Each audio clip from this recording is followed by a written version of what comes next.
한국의 정부 채무는 2020년 초에 GDP 대비 50%를 넘어서고 2020년대 말에는 80%까지 간다고 합니다. 비율도 문제지만 더 문제는 속도입니다. 한국은 2010년대에도 정부 채무가 OECD 국가 중 가장 빠르게 증가했던 나라였습니다.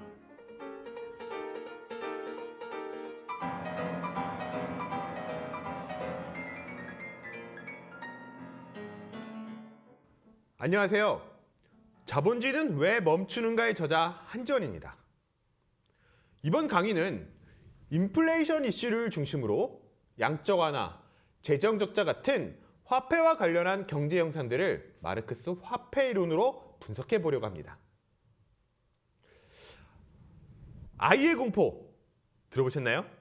응애응애 공포 아니에요. 최근 경제 뉴스에서 많이 나오는 이야기인데요. I는 인플레이션의 I입니다. 정부, 가계, 기업 모두 부채가 엄청나게 증가했는데요.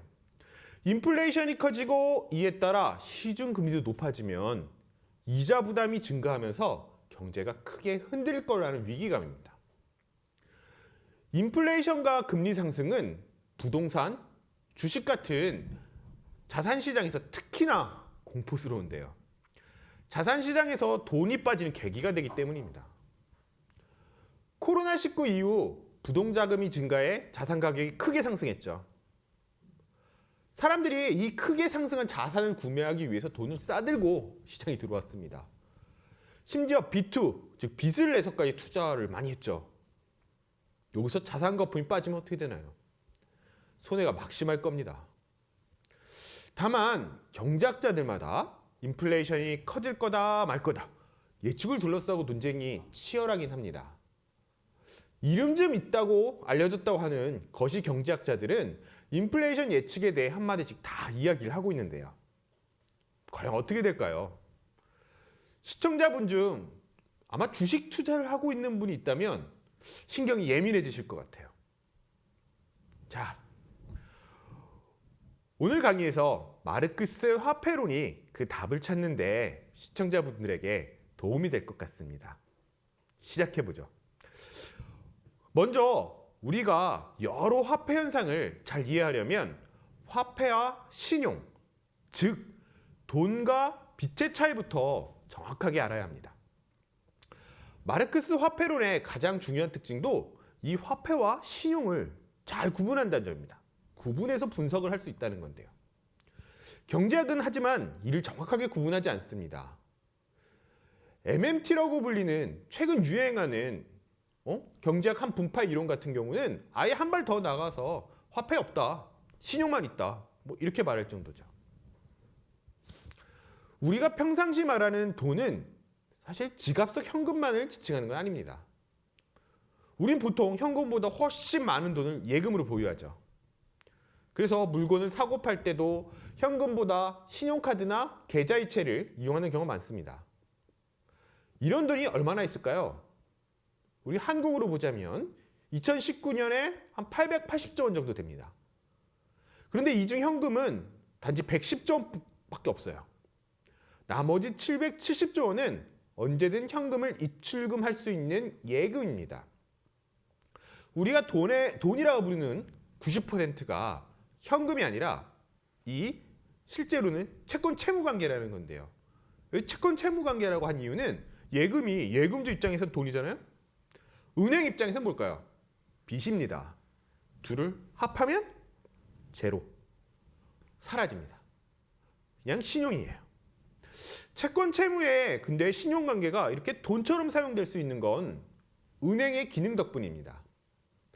뭐 이야기 쉽게 한번 예를 들어볼게요. 현금 100만 원을 가진 A가 전액을 갑은행에 예금한 겁니다. 갑은행은 이 중 현금 90만 원을 B에게 대출해줘요. B는 당장 쓸 돈 10만 원을 직업에 남겨두고 80만 원을 다시 을은행에 예금합니다. 을은행은 이 중 70만 원을 또 C에게 대출해줘.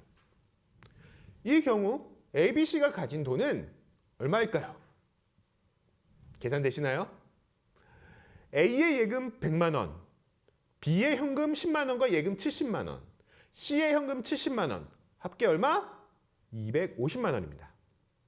첫 현금 200만 원에 2.5배가 된 겁니다. 은행이 예금과 대출을 통해서 ABC 수중의 돈을 늘려준 겁니다. 당장 사용되지 않는 화폐를 대출로 이용해서 실제 화폐보다 많은 돈을 시중에 유통한 거죠. 이게 바로 은행의 가장 중요한 기능인데요. 은행이 이렇게 예금과 대출을 통해서 창조한 돈을 보통 통화라고 부릅니다. 경제통계에서는 시중에 유통적인 현금과 민간은행이 한국은행에 예금한 지급준비금을 합쳐서 본원통화라고 정의합니다. 그리고 본원통화에 각종 예금을 합한 걸 협의통화, 애만통화라고 정의하는데요. 경제학은 지금 보셨다시피 통화 얘기 들어서 보셨다시피 화폐와 통화를 정확하게 구분하진 않습니다. 하지만 우리가 앞강에서도 봤듯이 노동에 대응하는 보편적 등가물인 화폐와 화폐로 청산되어야 하는 채권 채무 관계의 신용은 본질적으로 다르죠. 경제통계에서 본원통화라 부르는 화폐만 진정한 의미의 화폐란 겁니다. 신용으로 창조된 통화는 평상시에는 우리가 실제 쓰는 것에서 경험하듯이 화폐와 명확하게 구분되지는 않습니다. 하지만 채무를 청산해야 하는 시점이 오면 둘의 차이가 확연하게 드러나죠. 위 예에서 한번 다시 생각을 해보면 A와 B가 예금을 일시에 찾는다고 가정해볼까요? 자, 실제 있는 현금은 얼마야? 100만 원. 값을 은행이 갚아야 할 돈은 얼마?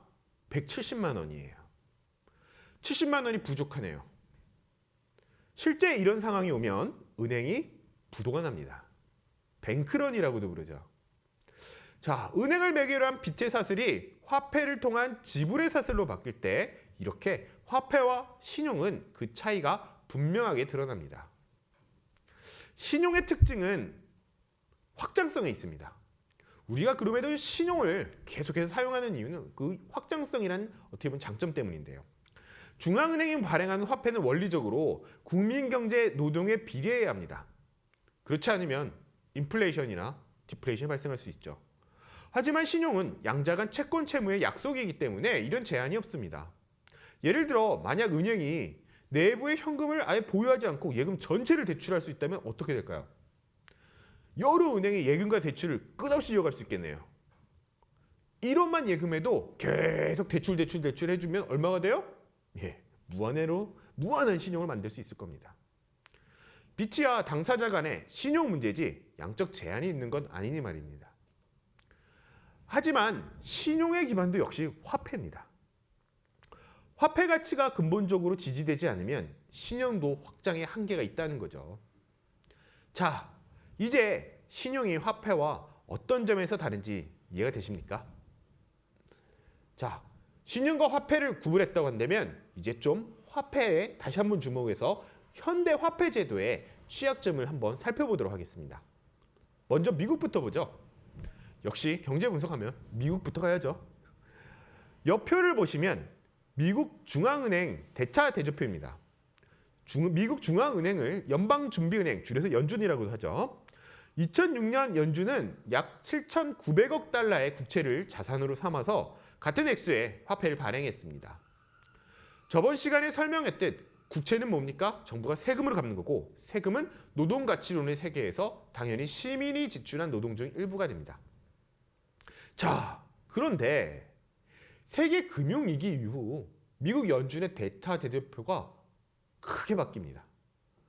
연준은 2008년부터 2012년까지 화폐를 추가로 발행해 민간은행이 보유하고 있던 2조 달러 가량의 모기지 증권을 사들였는데요.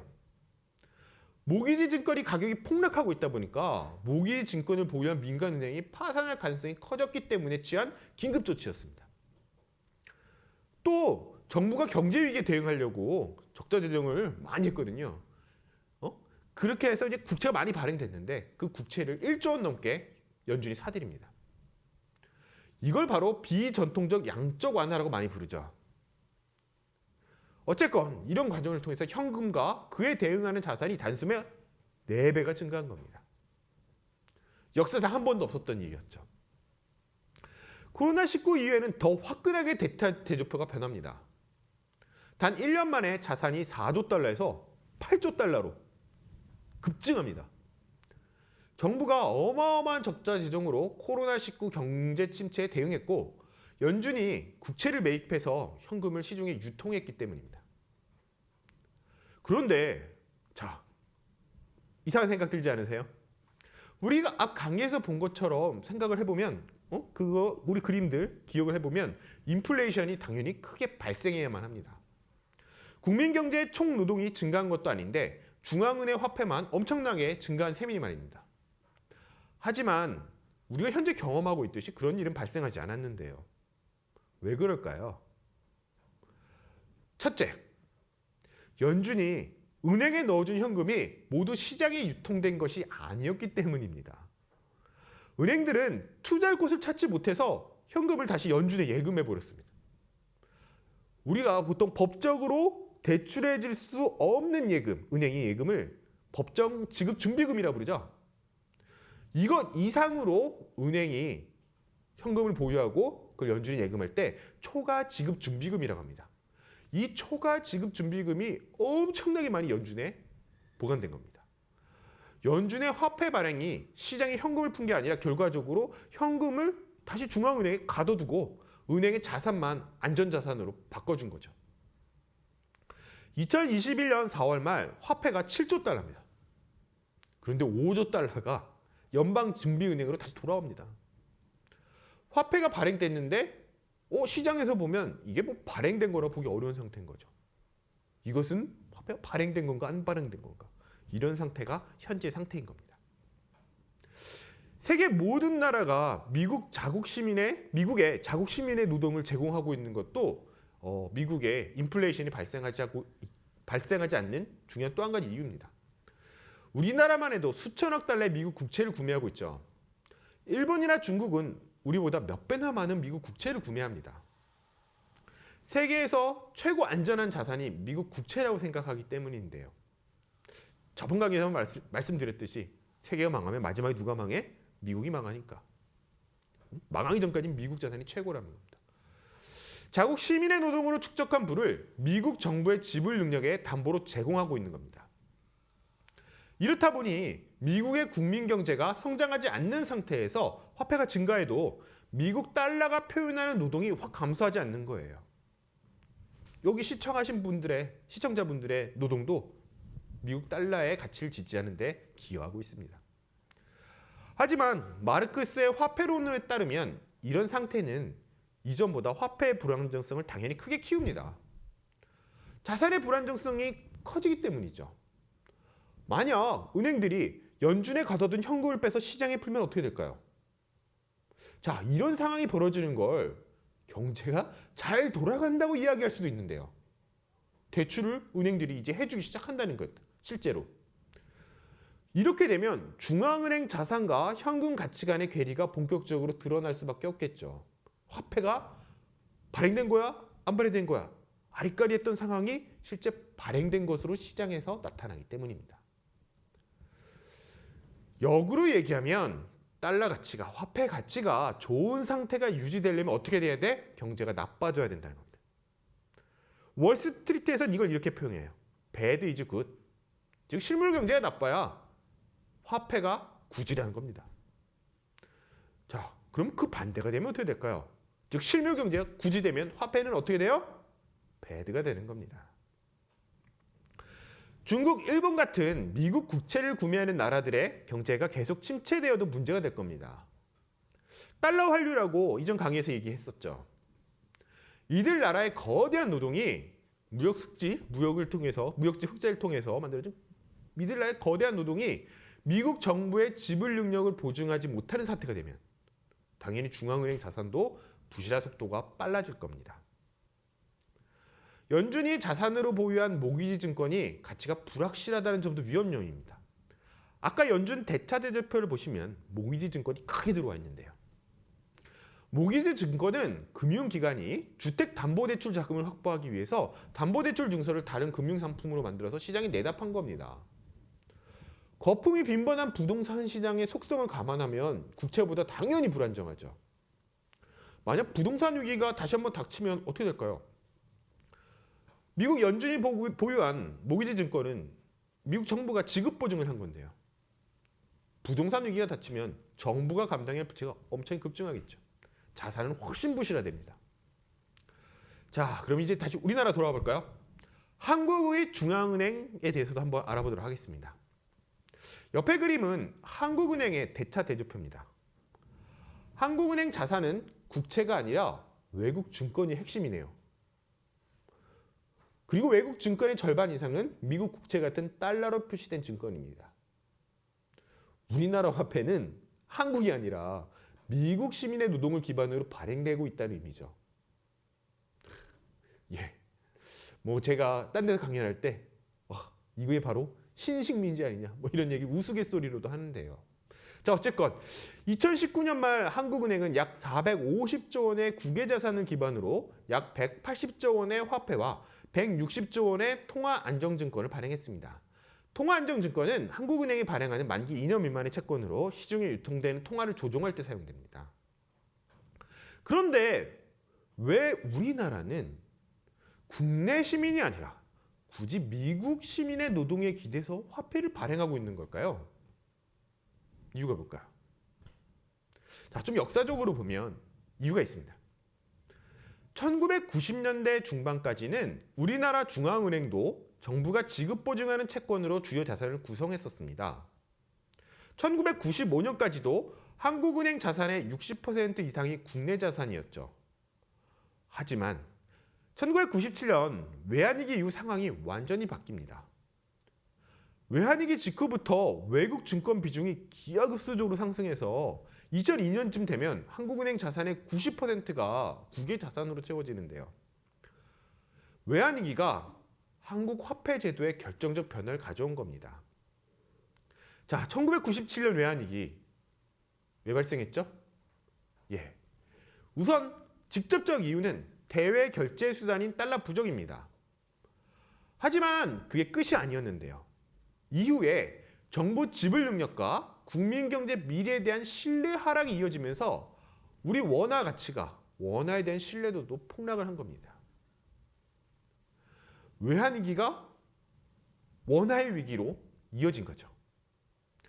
외환위기와 화폐 위기는 뭐 어떻게 보면 동전의 양면입니다. 화폐 위기를 겪은 이후 한국은행은 그때부터 강박적으로 보일 만큼 자산을 달러로 채웠습니다. 한국은행이 달러를 보유하는 방법은 외환시장에서 원화를 팔고 달러를 사고 미국 금융시장에 가서 국채를 구매하는 겁니다. 뭐 간단하죠. 근데 한국은행이 또 이런 식으로 막대한 달러를 자산으로 보유하려면 달러를 원화로 환전하는 사람이 당연히 그 반대 경우보다 많아야겠죠. 그러면 달러를 원화로 환전하는 핵심 누굴까요? 수출기업입니다. 수출기업이 잘 나가서 무역수지 흑자를 기록하는 게 화폐 안정성에 아주 중요해졌다는 겁니다. 자, 정리해볼까요? 한국의 화폐는 자국 시민의 노동이 아니라 달러에 의해 그 가치가 유지되고 국내에서 달러를 가져오는 핵심 주체는 수출기업입니다. 만약 국가 주권의 한 요소가 화폐 주권이라고 할 수 있다면 한국은 여전히 제대로 된 주권을 가지고 있지 못한 거네요.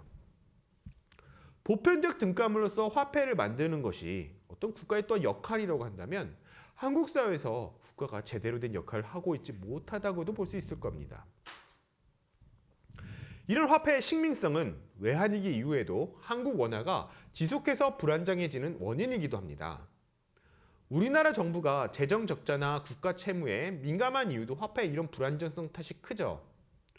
우리나라는 자국 화폐 가치를 자국 국채로 지지하지 못합니다. 정부의 지불 능력에 대한 신뢰도가 낮다는 거고 우리 시민들이 미래에 얼마만큼의 노동을 실제 만들어낼 수 있을지, 가치를 만들어낼 수 있을지도 불안하다는 겁니다. 이러다 보니 정부가 지불할 빚이 늘면 시장이 민감하게 반응을 하는 거죠. 이제 정부 부채에 대해서 한번 얘기해 보죠. 지금 이제 부채 얘기를 했는데요. 이어서 한번 정부 부채에 대해서 한번 알아보도록 하겠습니다. 정부 부채는 국채로 조달됩니다. 국채는 앞서 봤듯이 관리 통화제에서 화폐 가치를 지지하는 중요한 자산이죠. 정부가 국채를 발행하면 이를 구매하는 주체는 세 기관이 있습니다. 하나는 국내 금융기관이죠. 은행, 보험사, 연기금 등이 대표적입니다. 이들은 자산의 일부분을 가장 안전한 자산으로 평가되는 국채로 채웁니다. 대부분의 나라들은 국채를 얼마나 발행할 수 있느냐? 뭐 이 상한선이 바로 이런 금융기관, 국내 금융기관들이 얼마만큼 정부 국채를 살 수 있느냐, 그 여력으로 진짜 결정이 됩니다. 둘째, 해외 금융기관이 있는데요. 순수하게 이익을 위해서 여러 나라 국채를 사고 파는 데죠. 이러다 보니까 기축통화, 즉 세계에서 통용되는 화폐를 사용하는 나라들에서 아무래도 해외 금융기관이 더 많이 구매합니다. 좀 더 안전하니까요. 미국의 경우 국채의 30에서 40%를 해외에서 구매합니다. 한국의 경우는 10% 내외 정도밖에 되지 않습니다. 자, 우리 세 번째. 국채 구매 세 번째 주제, 중앙은행입니다. 중앙은행은 국채를 자산으로 삼아서 화폐를 발행하죠. 뭐 앞에도 많이 얘기했듯이 세계 금융위기 이후에는 미국, 일본, 유럽에서 비전통적 양적 완화 정책에 따라서 중앙은행이 겁나게 화폐를 많이 발행해서 국채를 더 많이 매입하기도 했습니다. 다만 한국의 경우 앞서 봤듯 외환위기를 겪은 이후 화폐 가치 안정성을 확보하기 위해 미국 국채와 같은 국외 자산을 훨씬 더 많이 보유하죠. 뭐 양적 완화 역시 뭐 쉽게 할 수는 없습니다. 정부가 적자 재정을 그럼 얼마나 지속할 수 있을지는 바로 이 세 기관이 얼마나 국채를 구매할 여력이 있느냐에 따라 결정된다는 건데요. 미국의 케인스주의자들은 저인플레이션, 저금리 상황이기 때문에 국채를 많이 발행해도 상관이 없다고 말하는 사람들이 꽤 있습니다. 어차피 금리가 낮으니까 민간에서 국채를 계속 구매할 거 아니냐는 거예요. 하지만 이는 화폐의 본질을 무시한 겁니다. 앞에서도 쭉 봤듯이 저인플레이션, 저금리는 그야말로 실물 경제가 배드인 상황에서 화폐가 굿인 상황, 이런 조건에서 나타나는 겁니다. 만약 백신 접종 이후에 실물 경제가 굿이 되면 바로 화폐가 배드인 상황으로 뒤집어질 수밖에 없다는 거죠. 벌써부터 들썩들썩하고 있습니다. 백신 접종률이 올라가는 그 스표대로 인플레이션 위기가 같이 상승한다는 거예요. 경제 침체로 정부 또는 중앙은행으로 자본이 도피되는 상황이 이제는 계속 이어지긴 어렵지 않겠나 생각해 볼 수 있을 겁니다. 현재 한국의 국채는 80%가 국내 금융기관에 의해 구매됩니다. 한국은행은 원화 가치를 안정화하기 위해 함부로 미국이나 일본 같은 양적 완화에 나설 수는 없습니다. 해외 금융기관은 높은 수익률이나 안전한 가치를 보장하는 게 아닌 한국 국채에 뭐 그렇게 많이 투자할 이유가 있는 건 아니죠. 결국 한국 정부가 국채를 더 많이 발행하려면 어떻게 해야 돼? 국내 금융기관들이 국민 저축을 기반으로 정부에 돈을 더 많이 빌려줄 수 있어야 한다는 겁니다. 예로 일본이 GDP의 2배 이상의 국가 채무를 유지할 수 있는 거 왜일까요? 항상 우리나라 부채 얘기만 나오면 일본하고 비교하면서 일본은 GDP의 2배가 넘도록 부채 유지도 상관없다 이런 얘기를 하시는 분들 꽤 있는데요. 간단합니다. 국내 금융기관들이 어마어마한 규모로 국채를 사들였기 때문입니다. 그렇다면 한국은 어떨까요? 한국의 치명적 약점은 일본과 달리 가계부채가 매우 크다는 점입니다. 가계부채가 많다는 건 국내 은행들의 자산이 가계부채로 채워진다는 의미랑 같죠. 가계부채 비율이 높을수록 은행이 정부에 빌려줄 자산이 부족해진다는 이야기예요.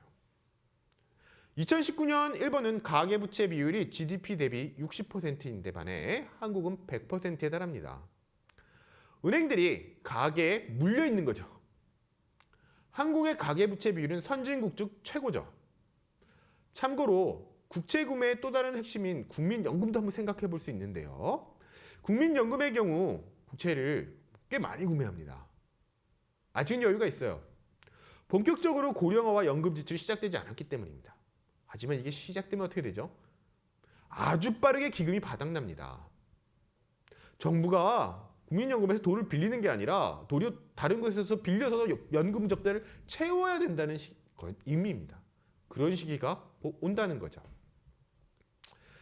정부 채무 수준과 관련해서 화폐의 신용도도 당연히 문제가 됩니다. 한국은행이 자산을 국채가 아니라 국외 자산으로 채우는 이유는 부채에 담보를 할 자산이 별로 국채로는 안정성을 확보할 수 없기 때문인데요. 앞서 봤듯 한국은행이 미국, 일본, 유럽처럼 수량 완화 같은 방법으로 국채를 사 모을 수 없는 것도 같은 이유였습니다. 국내외 금융기관 예측을 보면 한국의 정부 채무는 2020년 초에 GDP 대비 50%를 넘어서고 2020년대 말에는 80%까지 간다고 합니다.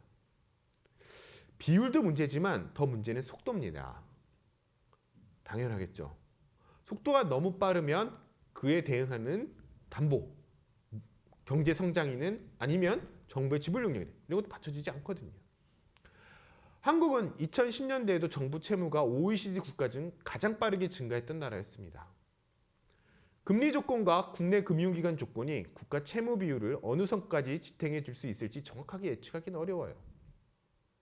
하지만 위험도가 급상승하는 건 분명하죠.